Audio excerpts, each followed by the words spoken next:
পুরো টাইমিং। হ্যাঁ। আসসালামু আলাইকুম। আজকে আমাদের আরএনডিতে আসছি। আপনাদের আসলে আমাদের আরএনডিতে নতুন একটা জাত নিয়ে কাজ চলতেছে। এটা হলো আগাম জাত। এটা যারা হচ্ছে আগস্টের দিকে যারা হচ্ছে অনেক সময় পেঁয়াজ চান যে ওই পেঁয়াজ হিসাবে, এটা আমরা বলতে পারি যে মুড়ি কাটা পেঁয়াজের এগেনস্টে যারা পেঁয়াজ করতে চান। আমাদের এই পেঁয়াজের বয়স আজকে মোটামুটি 60 দিনের কাছাকাছি। তো এদের যে সাইজ হয়েছে প্রায় আমার মনে হয় এটা 30 থেকে 40 গ্রাম প্লাস হবে, কারণ এটা তো এখনো নামে নাই। কমপ্লিট এটা আছে, এই যে এটা অনেক টাইট আছে, বাট এটা নামতে আরও সময় লাগবে। মোটামুটি আমরা সাধারণত জানি যে পেঁয়াজ হচ্ছে 90 থেকে 80, 90 থেকে 100 দিন মতো পেঁয়াজের সময় লাগে। তো এটা যদি আমরা মনে হয় আরেকটু যদি আর 10 দিন হয়তো আগে করতাম, এটা আমাদের সম্ভবত এখানে আমাদের গবেষণার আছে। এটা এটা হলো 23/9/25 আসলে লাগানো হয়েছে। তাহলে আমরা হিসাব করে দেখি, আজকে হচ্ছে নভেম্বর মাসের 28 তারিখ, তাহলে প্রায় 2 মাসের মতো হয়েছে। এই 2 মাসে যদি এরকম হয়, কারণ পেঁয়াজ তখন অলরেডি নামা শুরু করছে, এটা দিন যাবে কিন্তু আস্তে আস্তে বড় হবে এবং এটা টাইট হবে।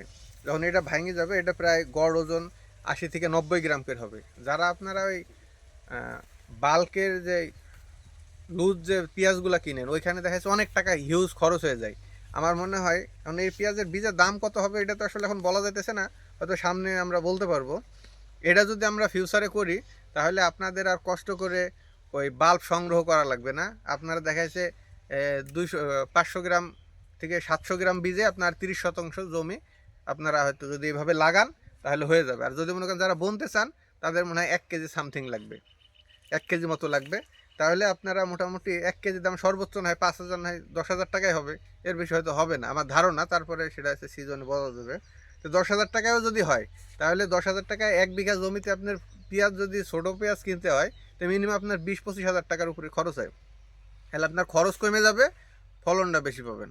তাহলে আমার মনে হয় এইটা যদি আপনারা ফিউচারে আগায় আসেন, আমাদের হচ্ছে আমি সায়েন্টিস্টকে মানে ধন্যবাদ জানাই যে এই যে কৃষকের যে গুটি পেঁয়াজের যে একটা হাই হুত্তাশ থাকে, বা এটা চাইলেই সবসময় পাওয়া যায় না, বীজ অনেক সময় পচে যায়, আবার দেখা যাচ্ছে বিভিন্ন ধরনের প্রবলেম হয়ে থাকে। তো আমাদের সেই সব প্রবলেমে সলভ করার জন্য আমাদের এই নতুন একটা উদ্ভাবিত জাত, কালারটা একটু ব্ল্যাক হয়ে আছে, এটা একটু বড় হলে পরে কালারটা যেমন উপরে যেমন লালচে কালার, এটা বলে লালচে বাদামি, এই কালারটা আসলে চেঞ্জ হয়ে যাবে।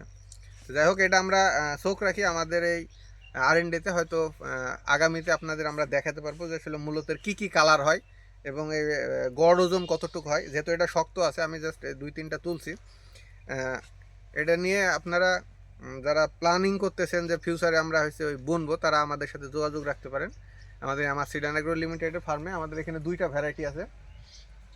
আমাদের এখানে আরেকটা ভ্যারাইটি, এটা এটা মনে একটু সময় বেশি লাগবে, এটা একটু সময় বেশি লাগবে। আর এই পাশে একটা ভ্যারাইটি, এই পাশের ভ্যারাইটিটা পেঁয়াজ নামতেছে, এটা একটু সময় বেশি লাগবে, এটা মনে হয় 90-100 দিনই লাগবে। আর এইটা মনে হয় হয়তো আপনাদের আমরা যারা হয়তো একটু বেশি সময় চান তাদের এটা দিতে পারবো, আর যারা মনে করেন যে একটু না কম সময়, কারণ হচ্ছে গাছের যার গাছের জীবনকাল বেশি হয় সেই গাছের ফলন বেশি হয়। এটা একটু ফলন সম্ভবত বেশি হবে, আর এটার ফলন একটু কম হবে। তো কতটুকু কী হবে আমাদের হচ্ছে আর 1 মাস পরে আমরা এই জিনিসটা আমরা অবজারভেশন করে বলতে পারবো। যাই হোক, ধন্যবাদ। আল্লাহ হাফিজ।